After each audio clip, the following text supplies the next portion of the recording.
Este es el teórico 3 del curso de Fisicoquímica del año 2020.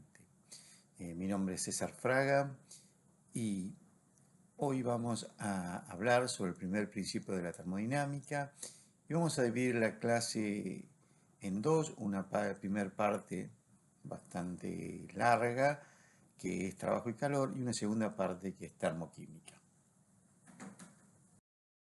Acá les presento la bibliografía que nosotros usamos para desarrollar esta clase.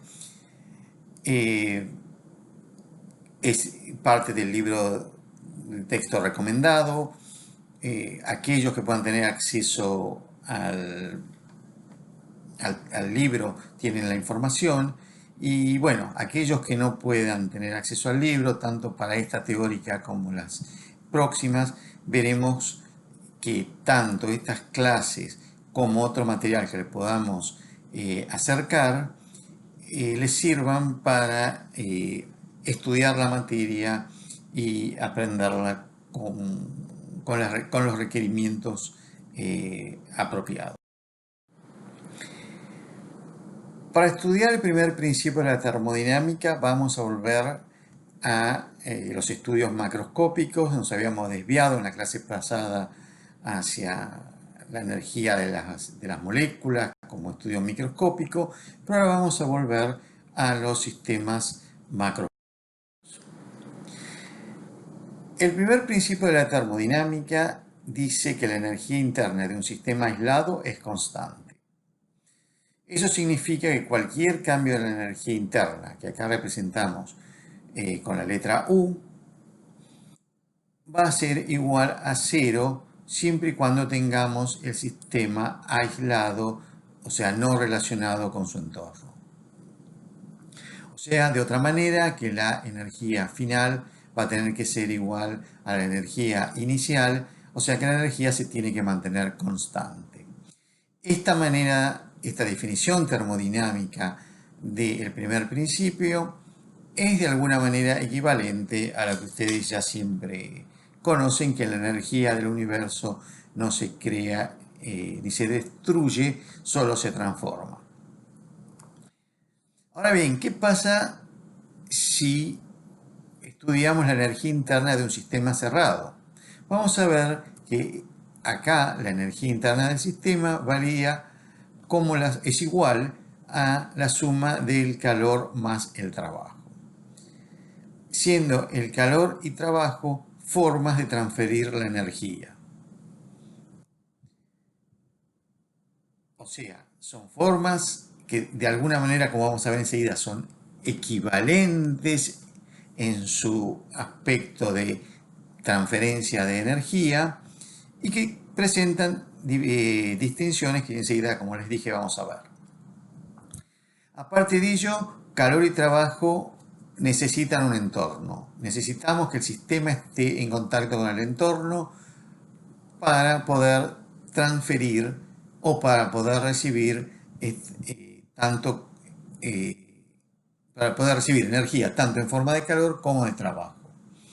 Y finalmente, recuerden que ni calor ni trabajo son funciones de estado y que solo van a poder ser considerados funciones de estado bajo ciertas condiciones.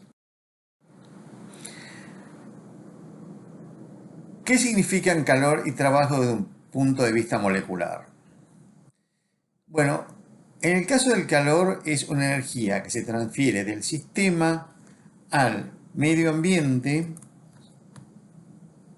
en forma desordenada o cuyo efecto sobre el medio ambiente no va a ser ordenado, o sea, va a generar que las moléculas, por ejemplo, se muevan más, pero no lo van a hacer en forma ordenada, sino que lo van a hacer en forma desordenada. Eso va a implicar un cambio en la temperatura, un cambio en la energía del sistema, del medio ambiente, pero no implica, como en el caso del trabajo, una posibilidad de producir un cambio específico en el medio ambiente, o sea, un cambio ordenado en el cual todas las moléculas se mueven en forma ordenada y consecuentemente son capaces de generar lo que se denomina un trabajo de superficie, un trabajo de expansión, o sea, algún tipo de transferencia, de movimiento de energía. Son dos formas equivalentes, las dos son formas en la cual el sistema transfiere energía al medio ambiente, lo único que en un caso es en forma desordenada, como es el calor, y en otro caso es en forma ordenada, como es el trabajo. Pero como dijimos, de alguna manera son equivalentes y Joule se dio cuenta de ello y desarrolló la equivalencia entre calor y trabajo. Obtuvo un valor y dijo que una caloría era igual a, o midió que una caloría era igual a 4.184 joules, y de alguna manera transformó el calentamiento del agua en una manera de obtener trabajo, o sea, de mover un peso. Esta relación entre calor y trabajo implica que hay una interconvertibilidad del movimiento desordenado, molecular, y que es el calor, en el movimiento ordenado, que es un movimiento macroscópico. O sea, nosotros no vamos a ver que todas las moléculas, o no va a haber una consecuencia de que todas las moléculas se muevan en la misma dirección, sino simplemente que esa consecuencia va a ser un trabajo algo macroscópico. ¿Qué otra consecuencia de esta equivalencia entre calor y trabajo podemos obtener del primer principio? Bueno, nosotros dijimos que para cualquier sistema aislado el cambio de energía interna va a ser igual a cero y que en un sistema cerrado el cambio de energía interno es igual al calor más el trabajo. Nosotros podemos reordenar esta ecuación y decir que el trabajo es igual al cambio de energía interna menos el trabajo. ¿Qué pasa si tenemos un sistema adiabático?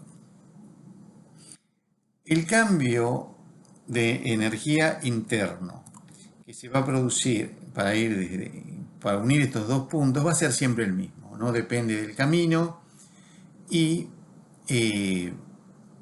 va a ser siempre el mismo. O sea que este cambio de energía interna va a ser constante.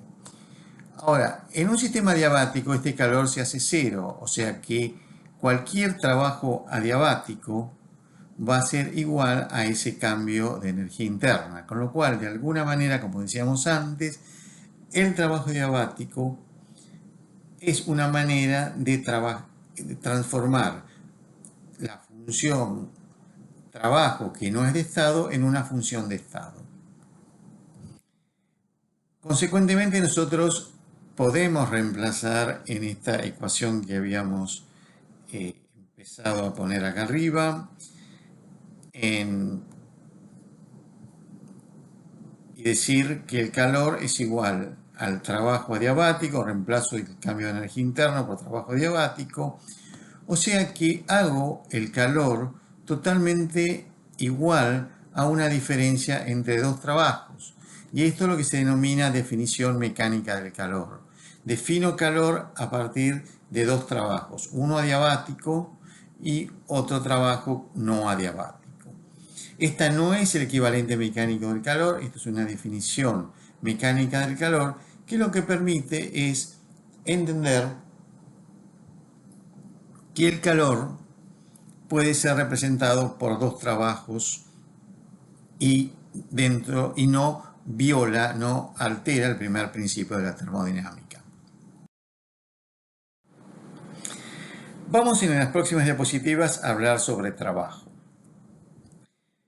El trabajo, por definición, es una energía que fluye a través de los límites entre el sistema y el medio ambiente e implica un cambio de posición. O sea, si nosotros tenemos un émbolo, un cilindro con un émbolo y una masa que ejerce una presión, nosotros tenemos un gas que va a estar a una presión interna y esta masa va a ejercer una presión externa. Cuando esa masa tiene un efecto o aumento de esa masa, el pistón va a descender, con lo cual voy a llegar a un estado final con una presión interna del gas y un volumen del gas diferente.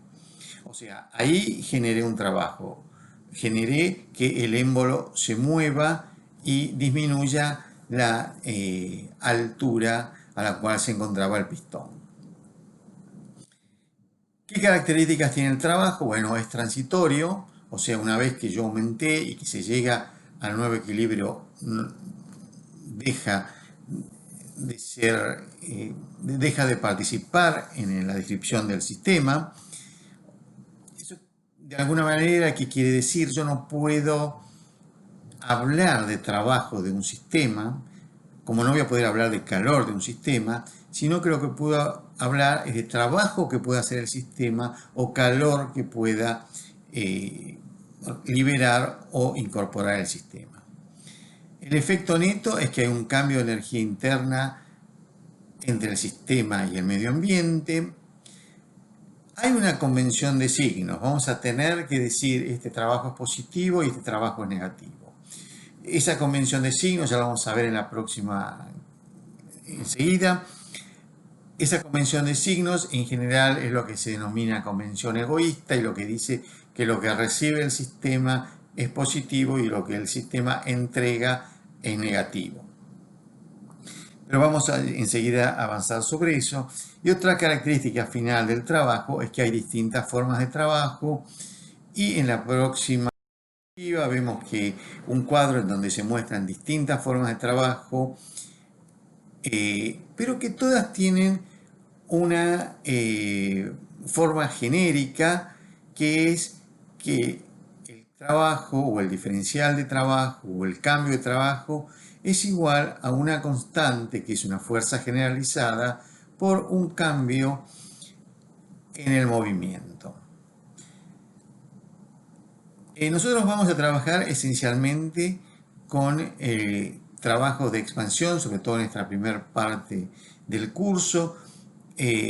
Lo vamos a referir a la letra W y vamos a tener que la constante a la que nos referíamos, que la fuerza generalizada va a ser la presión externa.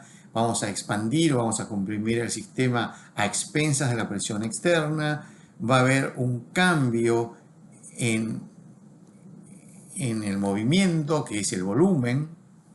O sea, el volumen va a ser más grande o más chico. Y como les dije, esto va a definir y vamos a trabajar un poco más enseguida sobre el trabajo de expansión. Todos los otros trabajos en general en la termodinámica se los engloba dentro de lo que se llama trabajo prima o trabajo extra o trabajo útil. O sea, en general, ya lo vamos a ir viendo en cada caso particular en las próximas clases, pero cada uno de estos trabajos o todos los trabajos se denominan de una manera genérica extra, útil, prima, etc.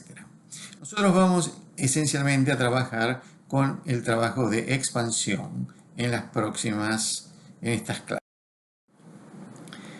Ok, vemos y vamos a estudiar este trabajo de expansión dividiéndolo en 6 partes y vamos a ir avanzando sobre ellas. Nosotros podemos establecer una expresión general del trabajo de expansión, que la empezamos a ver en la diapositiva anterior. Y dice que el cambio infinitesimal de trabajo o el diferencial de trabajo es igual a la presión externa por el diferencial de volumen cambiado de signo. Una aclaración pertinente es que este signo menos no indica valor negativo, lo vamos a ver enseguida, mejor, simplemente implica que al producto de presión externa por diferencial de volumen hay que cambiarle de signo para que sea igual a este diferencial de trabajo. Y ahí vamos a ver un poco más y ahí va a surgir la necesidad de esta convención de signos que mencioné antes. O sea, yo tengo un émbolo, el émbolo contiene un gas, ese gas tiene un volumen y una presión, y va a haber una presión externa, que es la que ejerce el medio ambiente, que en general puede o no ser modificada.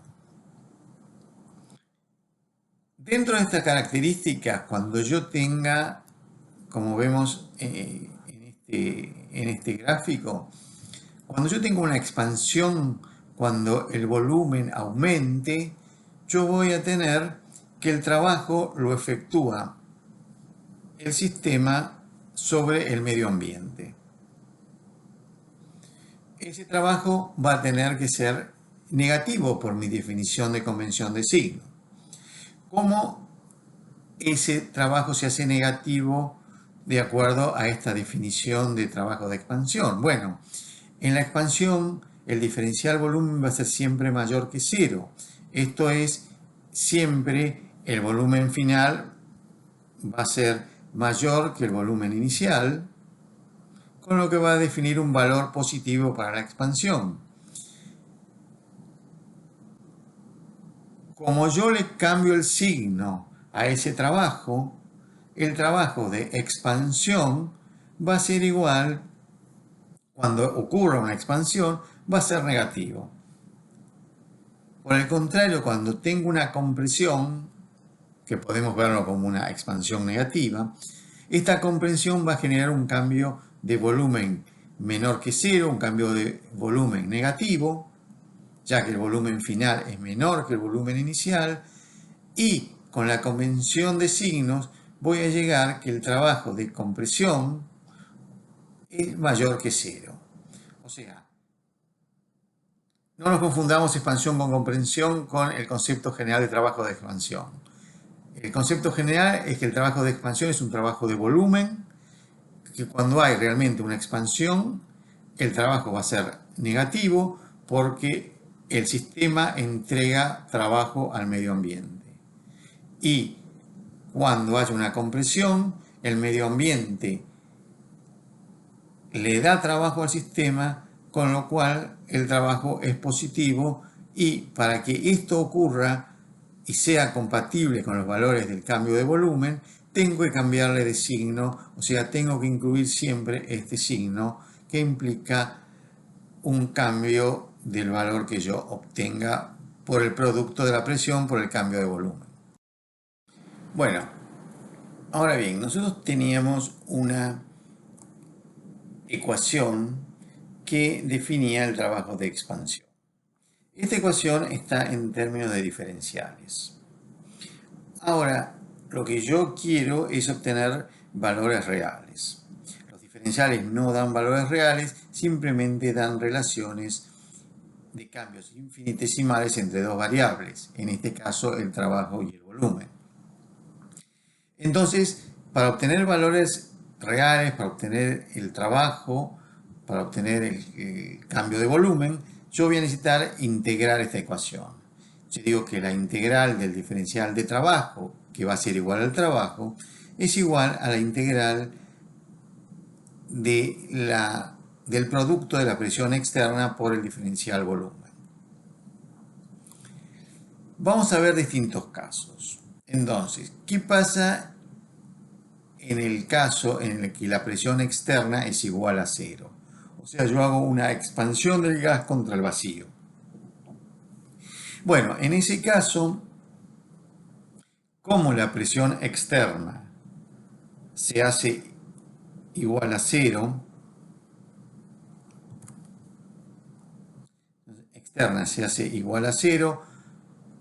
yo voy a tener que este trabajo que multiplica al diferencial volumen y la integral, todo se va a transformar en cero, o sea que el trabajo contra vacío es igual a cero. ¿Qué pasa si tengo una expansión contra una presión constante, irreversible? Bueno, en ese caso, la presión externa se va a transformar en una constante, con lo cual voy a poder sacar la presión externa fuera de la integral y voy a tener la integral del diferencial de volumen. Sabemos que la integral de un diferencial de una sola variable es el cambio de volumen, o sea, el volumen final menos el volumen inicial, con lo cual voy a llegar a que la expansión reversible contra una presión constante es el producto de la presión externa por el diferencial de volumen cambiado de signo. Un próximo paso, ¿qué pasa si la reacción es reversible? Si la expansión es reversible, lo que yo tengo es que la presión externa en todo momento va a ser la presión interna del gas, que acá represento con la letra P.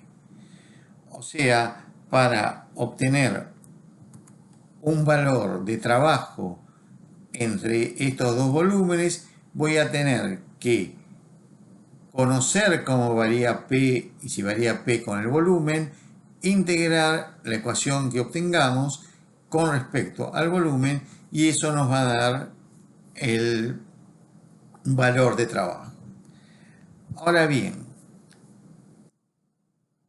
yo puedo ponerle más restricciones al sistema y decir, es una expansión reversible, pero es de un gas ideal y de alguna manera va a ser isotérmica. En ese caso, al ser un gas ideal, yo voy a poder reemplazar esta presión por el cociente entre RT sobre B de acuerdo con la ecuación general de los gases. O sea que voy a obtener que el trabajo es la integral de esta expresión. Como RT son constantes, yo los voy a poder sacar afuera de la integral, con lo cual voy a quedarme con la integral de diferencial volumen sobre volumen. La diferencial de una función inversa son los logaritmos, con lo cual me queda que el trabajo es igual al producto de RT por el logaritmo del cociente entre volumen 2 y volumen 1. Si quiero ir un paso más adelante, también por la ecuación de los gases en dos condiciones, P1 por B1 igual a P2 por B2, o sea que la relación B2 sobre B1 es igual a la misma relación inversa, con lo cual voy a obtener una nueva igualdad, un nuevo término que dice que RT es logaritmo de P2 sobre P1. Pero para que yo obtenga este valor P2 sobre P1, tengo que cambiarle de signo a la ecuación. Porque el cociente B2 sobre B1 es P1 sobre P2. Si quiero conservar P2 sobre P1, tengo que cambiarle de signo, con lo cual me queda que el trabajo es RT por el logaritmo de la presión final dividida por la presión inicial. Bueno, ahora siguiendo con el análisis del trabajo de expansión. ¿Cómo podemos comparar un trabajo reversible con un trabajo irreversible? Habíamos visto que para los gases ideales o para gases que sigan la ecuación de los gases, la presión graficada en función del volumen tiene esta forma.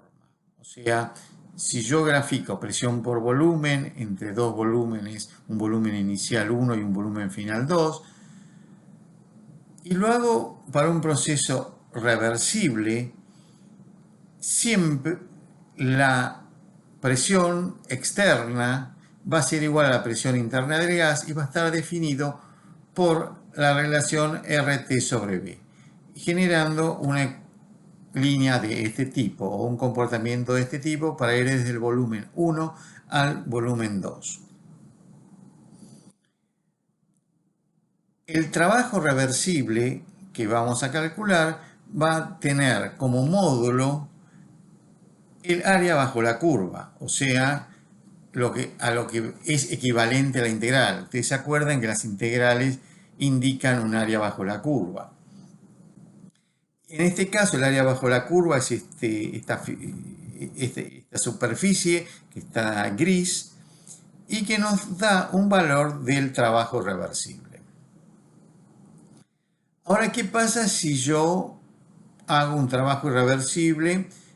O sea, hago un trabajo, como habíamos dicho, contra una presión externa. En ese caso, el trabajo irreversible va a quedar definido por el rectángulo este amarillo a partir de decir que el trabajo irreversible es la presión externa por el cambio de volumen. Lo que vemos cuando yo comparo el trabajo reversible o el área del trabajo reversible con el área del trabajo irreversible es que la primera es mayor. Y esto nos lleva a concluir que el trabajo máximo, el trabajo mayor que pueda obtener, es siempre el obtenido a partir de una expansión isotérmica reversible. ¿Puedo verlo un poco mejor esto? Bueno, una manera de verlo es dividir a mi proceso irreversible en muchos procesos más pequeños a distintas presiones y lo puedo dividir infinitamente y siempre me voy a ir acercando hacia la curva reversible. Pero la realidad es que nunca voy a poder hacer mi trabajo irreversible o la suma de mis pequeños trabajos irreversibles igual al trabajo reversible. Esos infinitos pasos nunca van a ser igual. Nunca van a generar un área que sea igual. Siempre que va a quedar Bordeaux, que implica que el trabajo reversible es mayor que el irreversible. Ahora bien, ¿qué otra comparación puedo hacer? Bueno, vamos a trabajar ahora un poco con trabajo adiabático.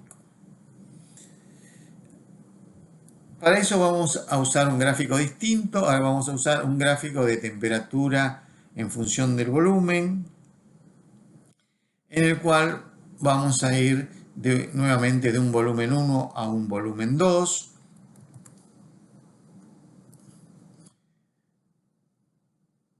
Cada uno a una temperatura inicial y a una temperatura final.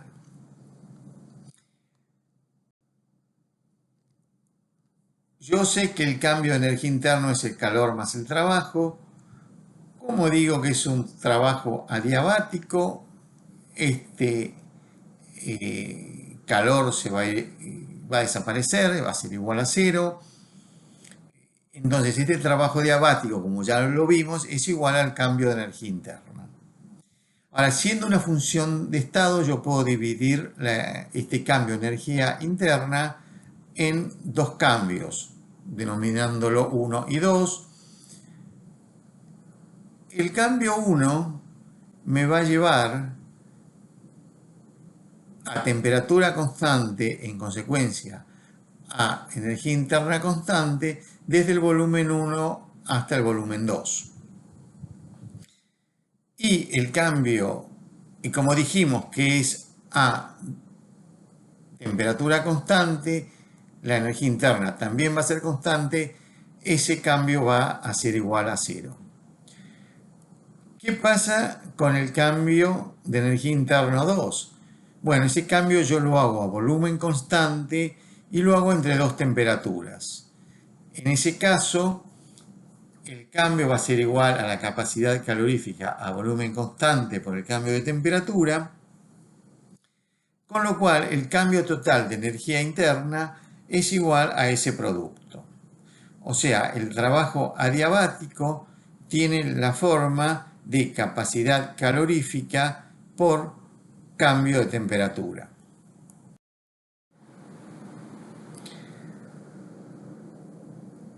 A partir de la obtención de esa fórmula para el cambio adiabático, ¿cómo lo comparo con un cambio isotérmico? Nuevamente, en un gráfico de presión por volumen, volumen inicial y volumen final, vimos que podíamos definir una isoterma. Esa isoterma va a ser distinta que si el mismo proceso que hicimos a temperatura constante lo hacemos en condiciones adiabáticas, o sea, define lo que se denomina una curva adiabática. Estas dos curvas son distintas.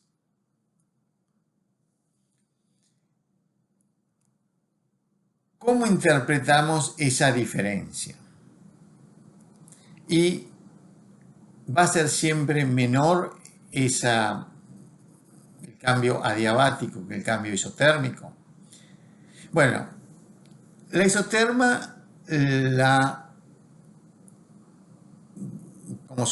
por definición, está a temperatura constante.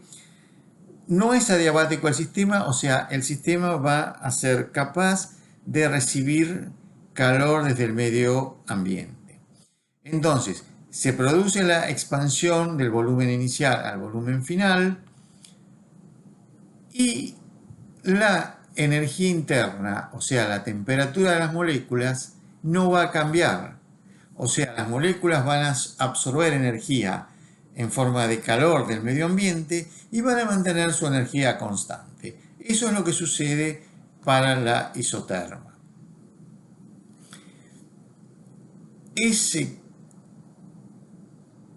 Ahora, ¿qué pasa si yo estoy trabajando en forma adiabática? Si estoy trabajando en forma adiabática, yo voy a tener que los sistemas van a estar aislados. No van a poder recibir calor del medio ambiente. Entonces, para producir la misma expansión, el sistema va a necesitar energía.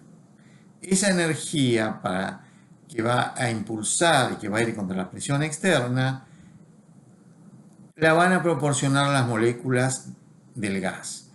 Con lo cual van a perder energía, con lo cual va a bajar la temperatura del sistema. O sea que para una misma, de alguna manera vamos a poder definir una nueva isoterma que va a ser más baja que la isoterma que definíamos al principio, o sea que lo que físicamente va a ocurrir que el sistema va a disminuir su temperatura.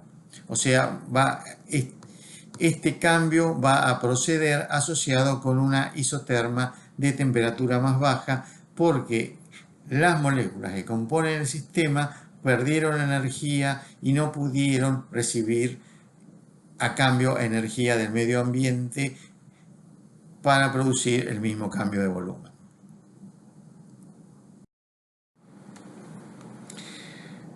Bueno, con esto concluimos trabajo y vamos ahora a desarrollar algunos conceptos sobre calor. Nuevamente, calor es una cantidad de energía que fluye a través de los límites entre el sistema y el medio como consecuencia de una diferencia de temperatura entre el sistema y el medio, o sea, una diferencia de energías. Tiene también características transitorias, de vuelta no podemos definir calor del sistema, definimos calor que el sistema transfiere o que recibe. El efecto neto es cambiar la energía interna tanto del sistema como del medio, nuevamente necesitamos del medio. Obedece también a una convención de signos y tiene distintas formas de transferencia, como son la radiación, la conducción, la convección.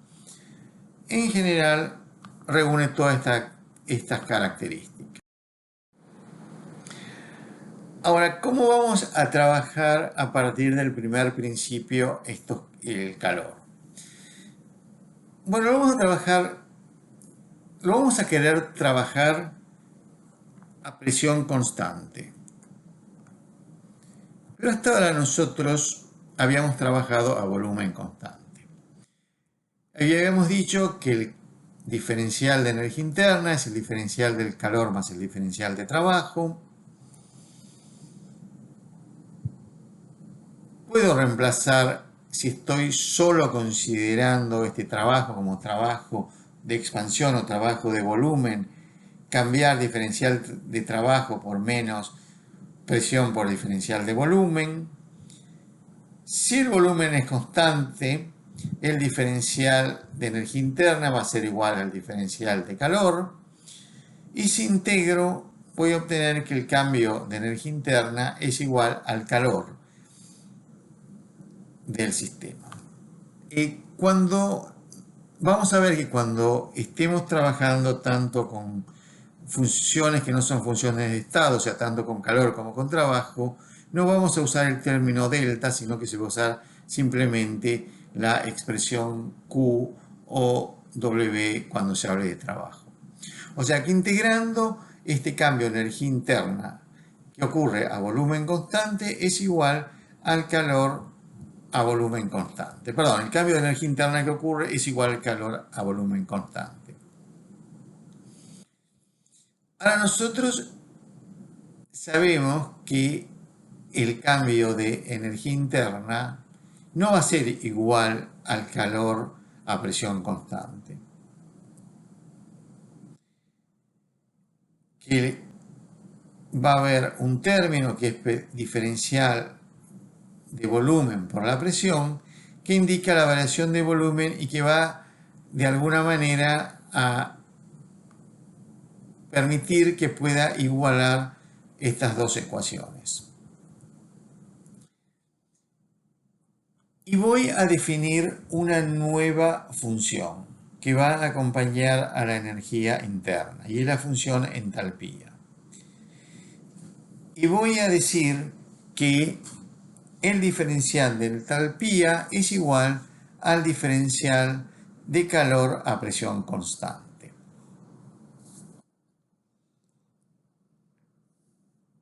Si esto lo considero en forma de incrementos, voy a decir que el cambio de entalpía va a ser igual a calor a presión constante. Nosotros, como les digo, en general cuando se habla de la química, se trabaja con entalpía, se trabaja a presión constante. En las ramas de la ingeniería, la termodinámica, se trabaja más a volumen constante. Nosotros vamos a trabajar a presión constante y es porque la mayor parte de las reacciones químicas se hacen en condiciones de una atmósfera y es más práctico. Pero bueno, importante, calor a presión o a volumen constante se pueden asumir como funciones de estado si los considero como volumen o como presión constante. ¿Qué más podemos decir de la entalpía o cómo podemos definir la entalpía? Bueno, la función termodinámica de entalpía se define como la suma de la energía interna más el producto de la presión por el volumen.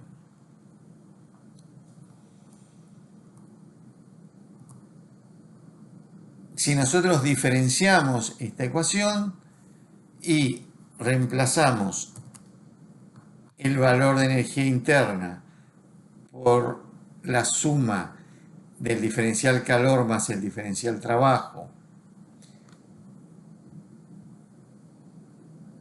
más diferencial trabajo, si hubiese puesto P diferencial B, tengo que poner un signo menos, más el diferencial del producto P por B, que es V por diferencial P más P diferencial B, obtenemos esta igualdad para el diferencial de entalpía. Ahora voy a hacer lo que les dije antes que iba a hacer, que es reemplazar diferencial trabajo por menos P diferencial B. Y voy a anular estos dos términos que están sumando y restando. O sea, P diferencial B los puedo anular de mi ecuación. Con lo cual obtengo que el diferencial de entalpía es diferencial calor más el producto del volumen por el diferencial presión. Rápidamente se dieron cuenta que si yo hablo que estoy trabajando a presión constante, obtengo lo que había definido en la diapositiva anterior, que el diferencial entalpía es igual al diferencial calor a presión constante. Y que puedo integrarlo y obtener el cambio de entalpía igual a calor. O sea, esto es la definición de entalpía a partir de una definición general de la función termodinámica entalpía. Si ustedes hacen este pequeño problemita, lo que ustedes ven es que en general siempre el calor que procede a presión constante es mayor en módulo al calor que procede a volumen constante. Vamos a trabajar con esto en el futuro. Vamos ahora a usar estas definiciones de energía interna y entalpía para llegar a la expresión de las capacidades caloríficas. Las variables de la energía interna son la temperatura y el volumen, o sea, la energía interna es función de temperatura y volumen. En consecuencia, yo puedo diferenciar, hacer las derivadas parciales con respecto a la temperatura y el volumen y obtener una ecuación de este tipo. Un segundo paso es reemplazar diferencial de energía interna por la diferencia entre diferencial calor y P diferencial volumen. Y como estoy trabajando a volumen constante, este término va a desaparecer y este otro término también va a desaparecer. Con lo cual voy a obtener que a volumen constante el diferencial calor a volumen constante es igual al cambio de energía interna con respecto a la temperatura a volumen constante por diferencial temperatura. Y voy a definir o recordar que la definición de capacidad calorífica a volumen constante es el cambio de la energía interna con respecto a la temperatura a volumen constante, con lo cual voy a obtener una definición de capacidad calorífica con respecto a la energía interna.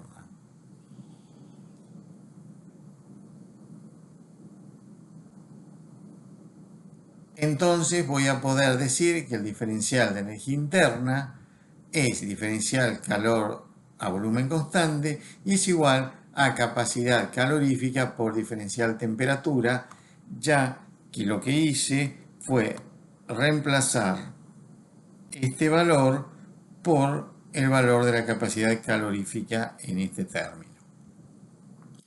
Ustedes pueden proceder, bueno, integrando voy a obtener que el cambio de energía interna es proporcional al cambio de temperatura, teniendo como coeficiente para obtener la igualdad la capacidad calorífica a volumen constante.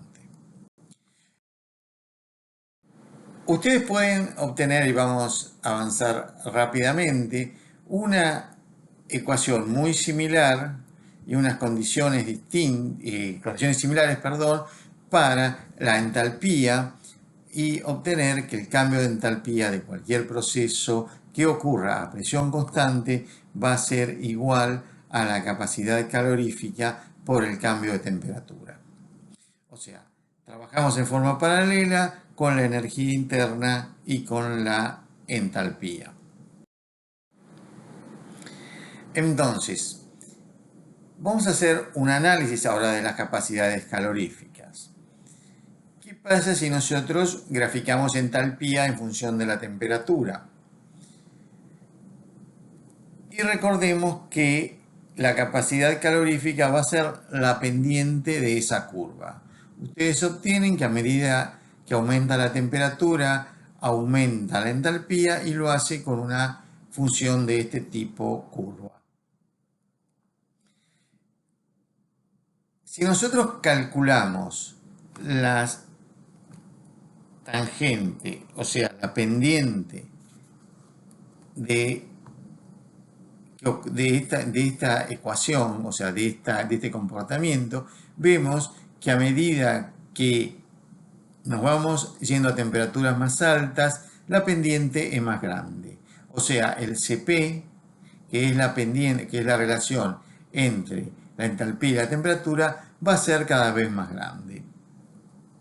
O sea, en consecuencia, podemos decir que las capacidades caloríficas dependen de la temperatura y son mayores a temperaturas más altas.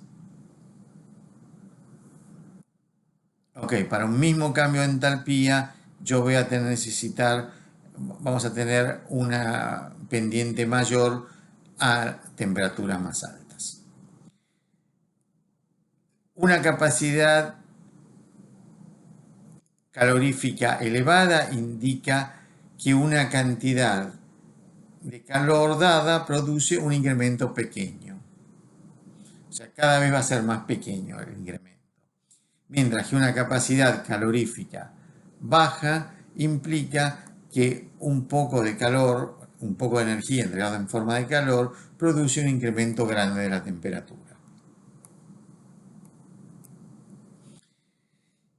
¿Qué pasa si hacemos el mismo análisis para la energía interna?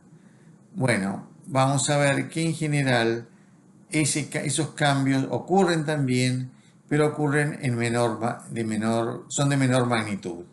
Las capacidades caloríficas a presión constante van a ser siempre mayores que las capacidades caloríficas a presión constante. Ahora bien, ¿cómo dependen las capacidades caloríficas con la temperatura? Dependen la dependencia es una dependencia logarítmica que tiene una ecuación de este tipo en el cual hay una constante y después se va modificando por distintas temperaturas y lo va modificando de distintas maneras. Ahora bien, si nosotros hacemos un ejemplo, por ejemplo, calculamos si decimos que esta es la capacidad calorífica del nitrógeno, por ejemplo, para calcular el cambio de energía de entalpía,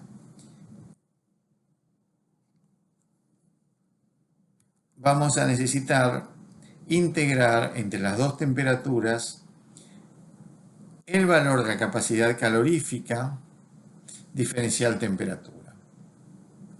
Acá les puse en naranja algunas de las integrales más normales. Por favor, vuelvo a repetirlo. Trabajamos con integrales muy simples, pero acuérdenselas, repásenlas de matemáticas o de física. Entonces, volviendo a esta ecuación, lo que nosotros tenemos que el cambio de entalpía a dos temperaturas va a requerir integrar toda esta ecuación con respecto a la temperatura. ¿Se acuerdan que las integrales de las sumas son la suma de las integrales, con lo cual pueden hacer la integral de cada porción, pero van a obtener una ecuación de este tipo bastante complicada. Ahora, ¿cuál es la realidad? Que si ustedes trabajan en temperaturas como la que se pueden trabajar en un laboratorio, en la cual hay 100, 200, 300 grados de diferencia, por ejemplo, la entalpía a 373 Kelvin respecto de la entalpía a 298 Kelvin es de solo 2 kJ por mol. Si ustedes usan toda la ecuación. Si solo usan la constante, o sea, la constante A, o sea, consideran que la capacidad calorífica es solo igual a A, o sea, es solo una constante, no depende de la temperatura, esa diferencia es muy pequeña. Perdón, la diferencia que va a haber entre 220 y 214 es muy pequeña. Entra dentro del error experimental que podemos tener en las reacciones químicas que se llevan en cualquier laboratorio. Entonces, en las condiciones en las que nosotros trabajamos, normalmente es posible considerar que las capacidades caloríficas son constantes, o sea, no son, o su dependencia con la temperatura va a modificar la capacidad calorífica con un valor muy pequeño que no es necesario de tener en cuenta. O sea, pero recuérdenlo y recuerden cuando están trabajando y van a sacar la capacidad calorífica como cualquier otra constante fuera de una integral, siempre vamos a querer que justifiquen y que entiendan por qué están sacando esa capacidad calorífica o esa función fuera de la integral.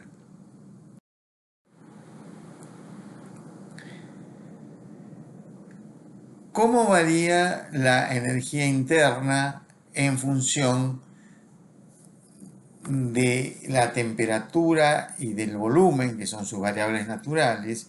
¿Y qué nos dice esta variación de la energía interna? ¿Qué interpretación de alguna manera le podemos dar en cuanto a comportamiento de gases, por ejemplo? Ok, nosotros ya habíamos visto que podemos diferenciar la energía interna con respecto al volumen y con respecto a la temperatura. Lo hacíamos para deducir la capacidad calorífica a volumen constante, con lo cual vamos ahora a definir un nuevo parámetro que es la presión interna. Se define con la letra pi y indica que para una determinada temperatura la presión interna de un sistema es la variación de la energía interna con respecto al volumen a temperatura constante. Nosotros ya hemos visto que este otro término, o sea, la variación de la energía interna con la temperatura, es igual a la capacidad calorífica. Entonces nosotros podríamos decir que en ciertas condiciones la variación de energía interna es la presión interna por el diferencial volumen por la capacidad calorífica diferencial temperatura.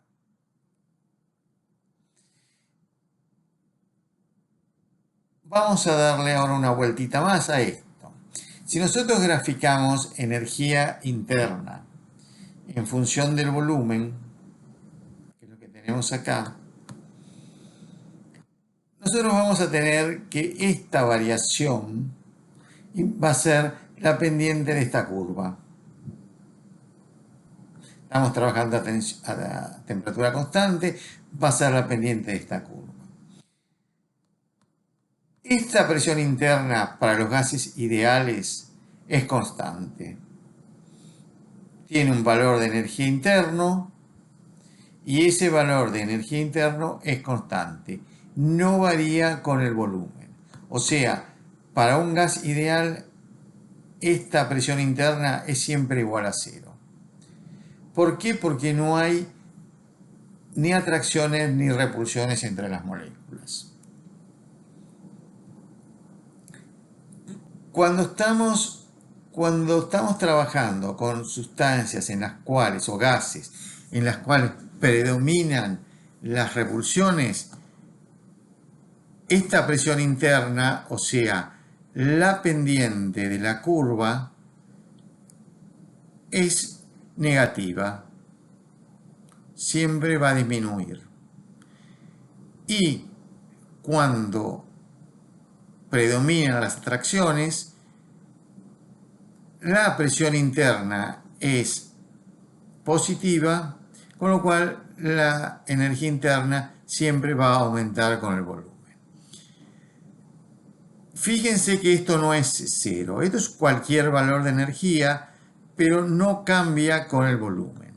Y esto tampoco tiende a cero.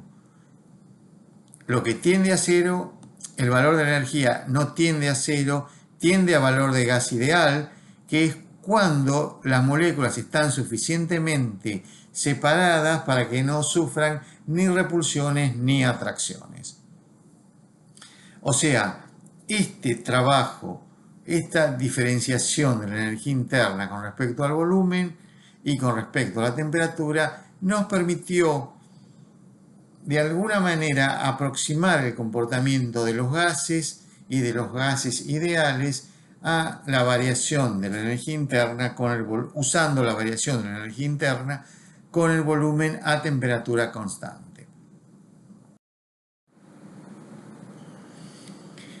¿Cuál es la relación entre Cp y Cv? Vamos a tratar de ir un poco rápido porque es una deducción larga, pero es una de pocas deducciones que hacemos en el curso, por lo cual siempre le hemos prestado bastante atención y nos gusta que los alumnos un poco la entiendan porque implica una manera de trabajar en la fisicoquímica.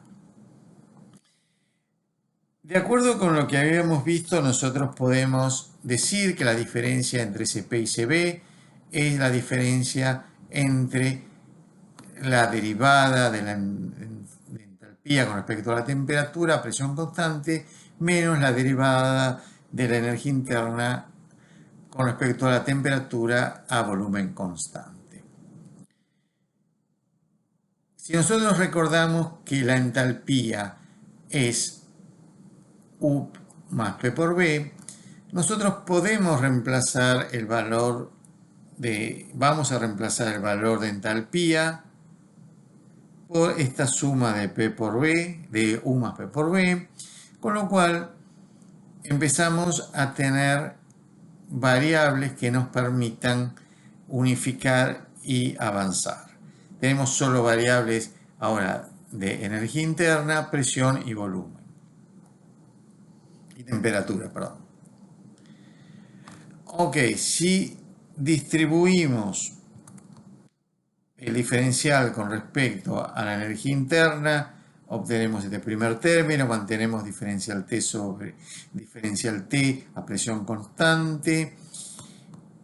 Este diferencial P por B va a ser P sin diferencial, diferencial volumen con respecto a la temperatura a P constante. Este segundo término va a ser el diferencial del volumen con respecto, perdón, va a ser el volumen constante por el diferencial de presión y este término queda como estaba. O sea, estos tres términos surgen a partir de hacer este diferencial de U más P por B. Como esto implica un diferencial de presión a presión constante, esto lo puedo anular, con lo cual me quedan tres términos. Bueno, ¿cómo avanzamos?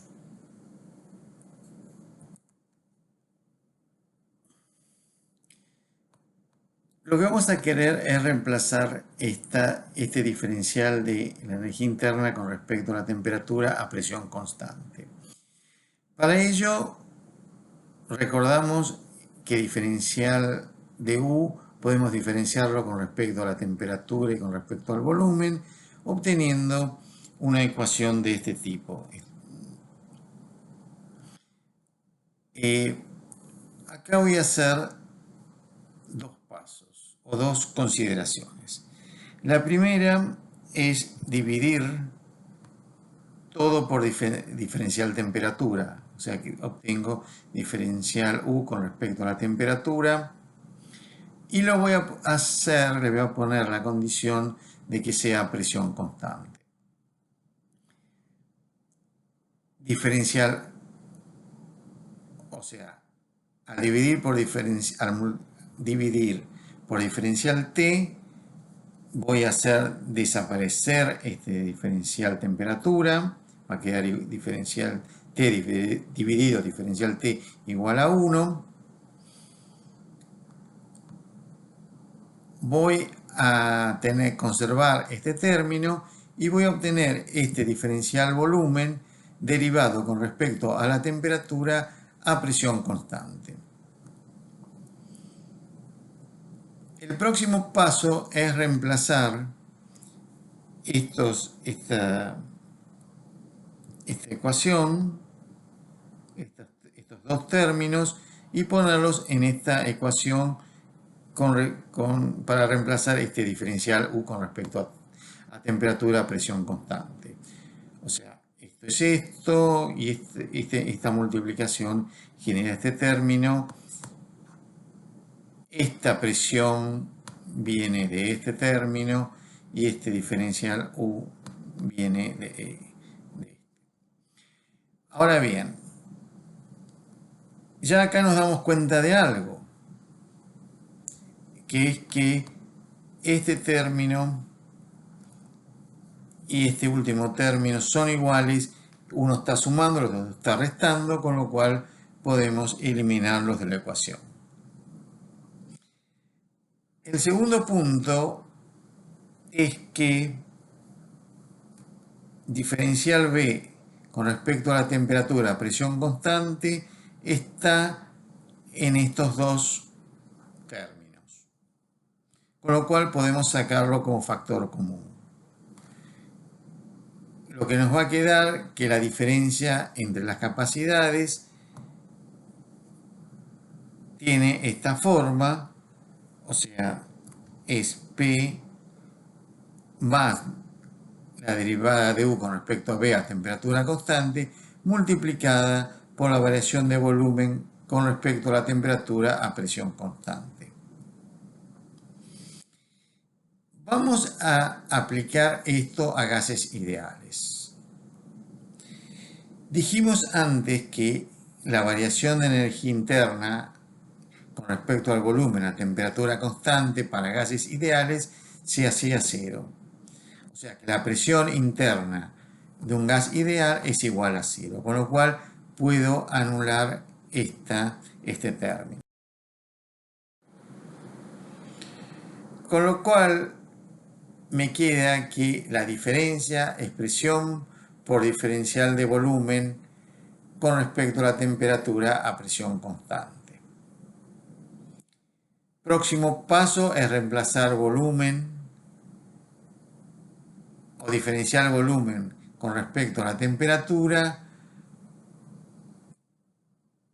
por diferencial de RT sobre P, o sea, diferencial volumen con respecto a la temperatura.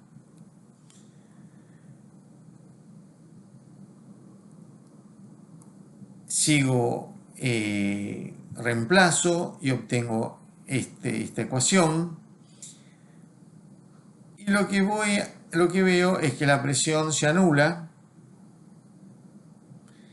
con lo cual voy a obtener que la diferencia es diferencial de RT con respecto a la temperatura. R es la ecuación de los gases, diferencial T sobre T es T, como R es un constante, lo puedo tratar como una constante, con lo cual me queda que la diferencia entre Cp y Cv para un gas ideal es igual a R. O sea que siempre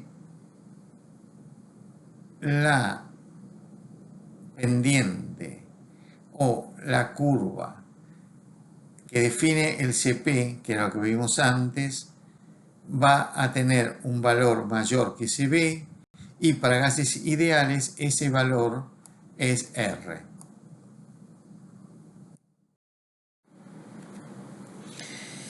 ¿Qué interpretación molecular le podemos dar a esa diferencia?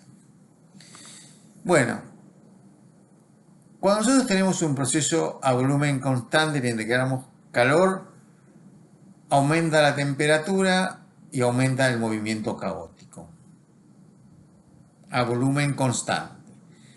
A presión constante no va a pasar lo mismo. A presión constante va a haber que hacer un trabajo para separar las moléculas, porque nosotros lo que queremos es que no aumente la presión entre las moléculas, pero vamos a necesitar separarlas porque las moléculas se van a querer mover.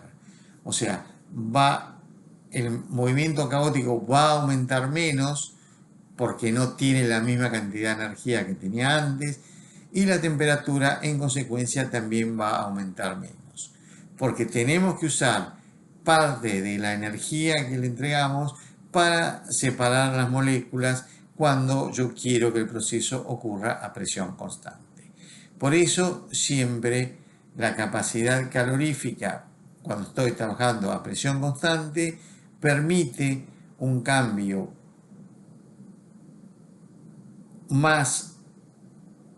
menos agudo en la temperatura que el que permite el volumen constante. Bueno, vamos a pasar ahora a la segunda parte de la clase, que les prometo que es mucho más corta, que es la termoquímica. La termoquímica se refiere al estudio del calor que acompaña las reacciones químicas. Algunas consideraciones, rápido repaso de lo que ustedes ya saben y de lo que van a ver en los seminarios. Acá vamos a tener como sistemas una reacción química que muchas veces también va a incluir el sistema, el tubo de ensayo o el vaso de precipitado donde se realiza esa reacción química. Vamos a trabajar a presión constante, o sea, vamos a hablar siempre de entalpías o de cambio de entalpía. Vamos a necesitar el concepto de entalpía estándar que ustedes tienen acá y que van a desarrollar en la clase de seminarios, que son valores de alguna manera de referencia. Vamos a hablar de reactivos y de productos en estado estándar, porque requieren, o sea, no hay, estas energías, tanto la energía interna como la entalpía, requieren valores relativos, o sea, están basados en valores relativos, no tienen valores absolutos. Entonces, los estados estándar permiten establecer valores relativos pero constantes para cualquier proceso químico. Por ejemplo, en el caso del paso de agua líquida, ustedes tienen un delta estándar de vaporización que tiene un valor y que está tabulado y que lo van a encontrar en los libros y que en las mismas condiciones es igual, se realice en cualquier lugar. O sea, nuevamente, está tabulado en los libros.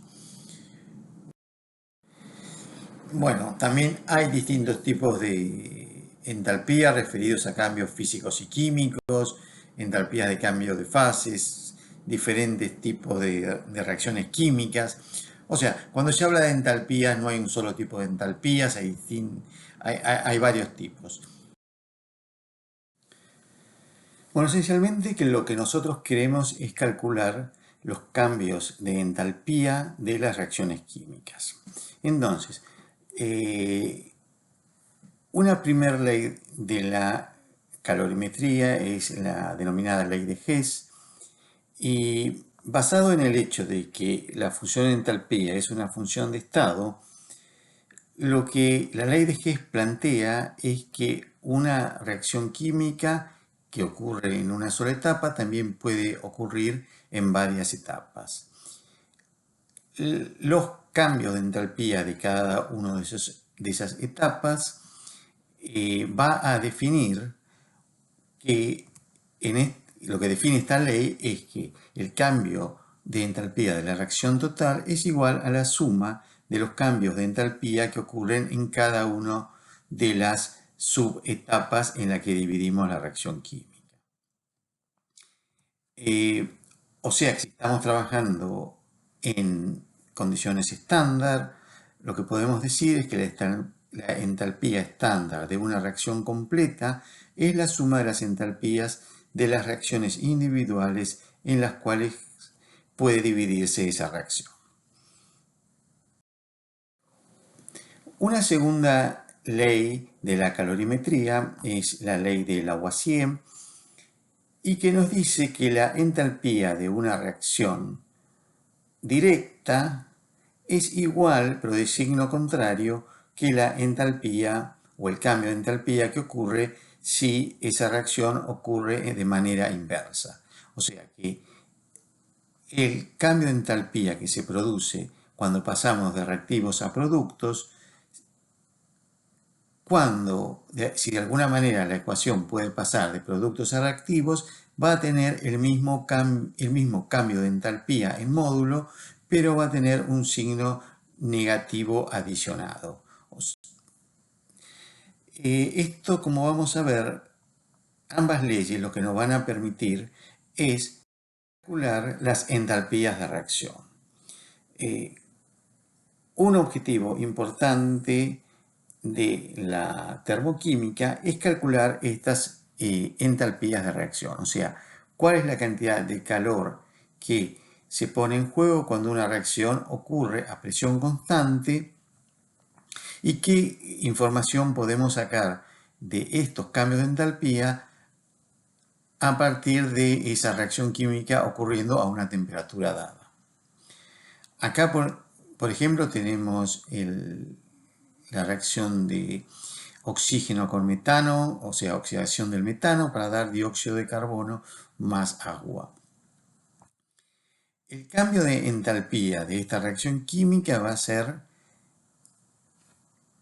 el cambio, o sea, va a estar representado por la entalpía de los productos menos la entalpía de los reactivos, o sea, la entalpía del dióxido de carbono, la entalpía del agua, sumadas, menos la suma o la resta de la entalpía del metano y la entalpía del oxígeno.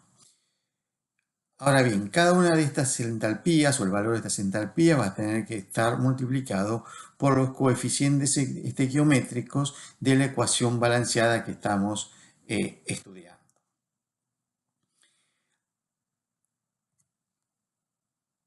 Un hecho importante es que nosotros no vamos a calcular todas estas entalpías de formación, o sea, esta entalpía del dióxido de carbono, que la entalpía de formación del dióxido de carbono, no van a ser calculadas sino que se hallan tabuladas. O sea, muchos compuestos tienen sus energías de formación tabuladas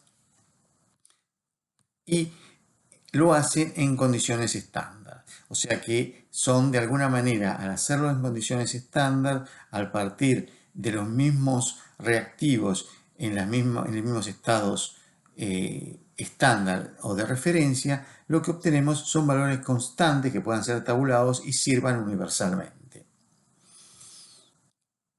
De cualquier manera, lo que nosotros podemos entonces racionalizar de esta deducción de las entalpías de reacción es que la entalpía de reacción de cualquier reacción química va a ser igual a la sumatoria de los productos de las entalpías de formación de cada uno de los productos menos la entalpía de formación de cada uno de los reactivos.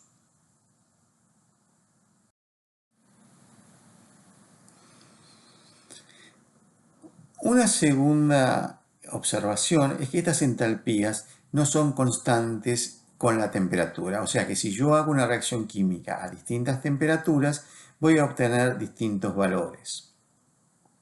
Por ejemplo, la reacción de hidrógeno con oxígeno para dar agua, si nosotros vemos en esta tabla en la cual vemos las distintas temperaturas, vemos que los valores de los delta H no se mantienen constantes, o se mantienen constantes dentro de un rango de temperatura, pero cuando se empieza a aumentar más la temperatura del sistema, el cambio es mayor. El primero en matemáticamente esta relación de los cambios de entalpía con la temperatura fue Kirchhoff. Kirchhoff lo que observó, él midió la temperatura, las entalpías en función de las temperaturas, y lo que observó que, por ejemplo, para una reacción química la entalpía de los reactivos variaba con una cierta pendiente. Ahora bien, la entalpía de los productos iba a cambiar con la temperatura con una pendiente diferente. Bueno, reactivos y productos son químicamente diferentes, tienen características diferentes, entonces es lógico que la entalpía varíe en forma diferente con la temperatura que como lo hace para los reactivos. Ahora, en consecuencia, si nosotros tomamos una temperatura 1 y una temperatura 2, a esas temperaturas el cambio de entalpía va a ser distinto. Esto es lo que observó Kirchhoff y lo que vamos a describir matemáticamente en las próximas slides, como los cambios de entalpía de una reacción química varían con la temperatura. Nosotros podemos comenzar simplemente diciendo que el cambio de entalpía de una reacción química es la sumatoria de las entalpías de los productos menos la sumatoria de las entalpías de los reactivos. Si de alguna manera queremos simplificar un poco esta ecuación, lo que vamos a decir o vamos a reemplazar esta sumatoria de las entalpías simplemente por el término entalpía de los productos. Es simplemente para simplificar un poco esta deducción. Ahora bien, si nosotros derivamos con respecto a la temperatura, vamos a obtener que esta igualdad, antes considerada como simplemente un cambio, la diferencial de este cambio de entalpía con respecto a la temperatura va a ser igual al diferencial de la entalpía de los productos con respecto a la temperatura menos el diferencial de la entalpía de los reactivos con respecto a la temperatura, ambas a presión constante. Si nosotros nos recordamos clases anteriores o slides anteriores, lo que tenemos es que esa variación de entalpía con la temperatura es el Cp. O sea que nosotros podemos igualar esta ecuación o reemplazar estas derivadas con las respectivas capacidades caloríficas. Con lo cual vamos a decir que el cambio o la derivada del cambio de entalpía de una reacción química con la temperatura es igual a la diferencia entre las capacidades caloríficas de los productos menos las capacidades caloríficas de los reactivos. Y esto lo vamos a llamar delta Cp o delta capacidad calorífica en condiciones estándar, porque todo lo hemos trabajado en condiciones estándares. Con lo cual, si reemplazamos estos diferenciales en la ecuación anterior, lo que tenemos es que el diferencial, o sea, lo que hacemos es mover este diferencial temperatura para multiplicar al cambio al delta Cp, lo que tenemos es que el diferencial del cambio de entalpía de una reacción química es igual al delta de Cp, o sea, la diferencia entre las capacidades caloríficas de productos menos reactivos por el diferencial temperatura. Y esto es una ecuación diferencial y es lo que vamos a denominar ecuación diferencial de Kirchhoff. Por supuesto, cuando queremos obtener un valor, vamos a integrar esa ecuación diferencial, lo vamos a hacer entre dos temperaturas, simplemente porque lo que nosotros queríamos ver es cómo variaba el cambio de entalpía de una reacción química a dos temperaturas, que llamamos temperatura 1 y temperatura 2, con lo cual nosotros vamos a llegar a la ecuación integrada de Kirchhoff, que dice que la diferencia entre las entalpías de reacción de una reacción química a una temperatura 2 menos el cambio de entalpía a una temperatura distinta es igual a la integral entre esas dos temperaturas del producto del delta Cp, o sea, como dijimos, la diferencia entre las capacidades caloríficas de productos y reactivos, diferencial temperatura.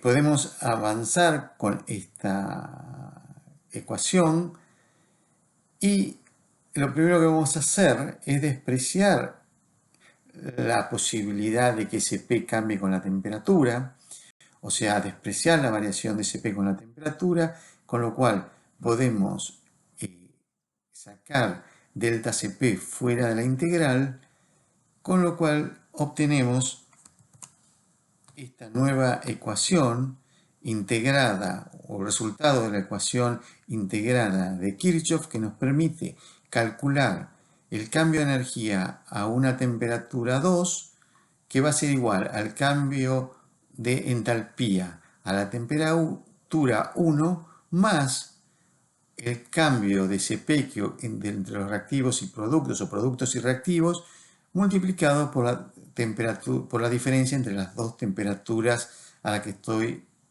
comparando estas reacciones químicas. Bueno, si no es posible despreciar la variación de Cp con la temperatura, bueno, diríamos que estamos en problemas, vamos a tener que considerar el Cp para cada uno de los productos y cada uno de los reactivos, obtener la diferencia y vamos a obtener una ecuación que es significativamente más complicada, pero que en realidad no vamos a usar durante este curso, nos vamos a quedar con la primera deducción, que es esta ecuación simplificada y que describe bien esta diferencia entre cambios de entalpía en las condiciones de manejarnos en rangos de temperatura limitados, como pueden ser los que normalmente afectan a reacciones químicas, que son cambios de temperatura de 100, 200 kelvins o valores similares. Entonces, con esto terminamos esta parte de este primer principio de la termodinámica en términos de la termoquímica, que como dijimos es el estudio del calor, delta H, porque vamos a trabajar con el calor a presión constante, que acompaña las reacciones químicas. El delta H de una reacción química es equivalente a la suma de los delta H de las subreacciones en las cuales se pueda dividir esa reacción.